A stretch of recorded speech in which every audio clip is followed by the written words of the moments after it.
এমন একটা স্কিল আছে যার কারণে অনেক মানুষই পিছিয়ে থাকে, কিন্তু সবচেয়ে খারাপ ব্যাপার হলো তারা এটা জানো না বা বুঝতেও পারে না। এটা কোডিং, এডিটিং বা এআই নয়, এটা হলো কমিউনিকেশন স্কিল। কল্পনা করুন, দুজন ব্যক্তি একটি ইন্টারভিউতে গেছে। প্রথম ব্যক্তির জ্ঞানও বেশি, কাজও করেছে এবং জবটা তার প্রাপ্য। দ্বিতীয় ব্যক্তি ভালোভাবে কথা বলতে পারে, নিজেকে প্রফেশনালের মতো উপস্থাপন করতে পারে। অনুমান করুন চাকরিটি কিভাবে? নিশ্চয়ই দ্বিতীয় ব্যক্তি, কারণ সে নিজেকে প্রমাণ করেছে যে সে বেশি যোগ্য। কমিউনিকেশন স্কিল ইমপ্রুভ করার জন্য 6টি স্টেপ।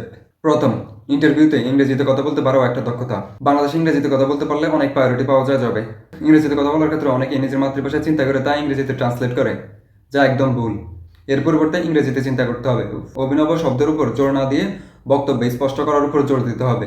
কণ্ঠে যদি গভীরতা আর ব্যক্তিত্ব যোগ করতে চান, তাহলে ধীরে কথা বলতে হবে এবং বক্তব্যে বিরতি দিতে হবে।